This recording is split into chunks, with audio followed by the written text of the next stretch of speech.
Hey creative friends, well I'm back again. This is more of a continuation from my last video where I'm still experimenting with this material from Hobby Lobby. It's a nice piece of wood sheet here, a very large sheet, and so I'm just attempting to cut out these small pieces to make some necklaces. And so I wanted to come back and correct a lot of my mistakes that I had done earlier. So first thing I did different was use some masking tape, and so that will help reduce some of the burning that was on the front. And then definitely I have moved down my hole for the jump ring, and so now that works just fine.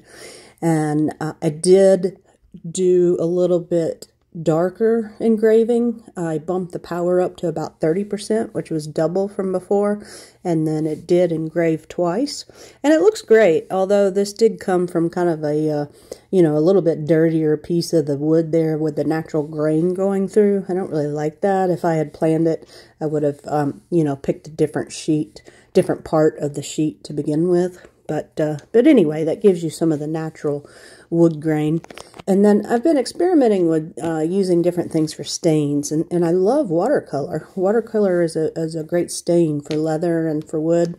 And this Ecoline watercolor, I've got some of these great brush pens. They write really dark, but if you go in and just wash it off, you can get whatever level of tint that you want, or if you water it down ahead of time. But again, here is the sticker from this material from Hobby Lobby, and it's 4mm. I really wish it was a little bit thinner. So I'm still going to be on the lookout for some local sources for some wood sheets for laser cutting. But I just couldn't leave this one alone. I just wasn't super satisfied with it. So what I'm doing now is I went back and cut out the letter B in white acrylic. And I've also tinted this second piece. I did the pink on the front and the back. And so I just didn't, I don't super love that engraving there. So I thought, well, why don't I keep going and experimenting some more, and I'm going to try to put this acrylic B on the back. And I should have picked a font where the B came in just one piece. That would have been so much easier. So you're going to see me fiddle with it here. I'm not going to make you watch me do all this. So I had to definitely do this off camera. But the acrylic was 3mm, and it cut out beautifully. And I used the default settings of 100% power and 4 for the speed of my laser. The only thing I don't love about this is it does definitely get pretty chunky, because both layers on top of each other become pretty thick.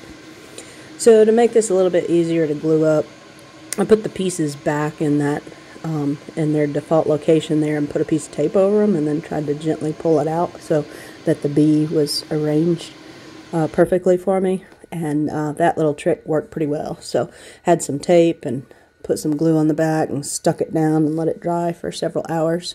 And so now here's my finished piece, and a little bit more happy. It is a double look to it if you wanted to turn it around and wear it with the engraving side or with the white acrylic.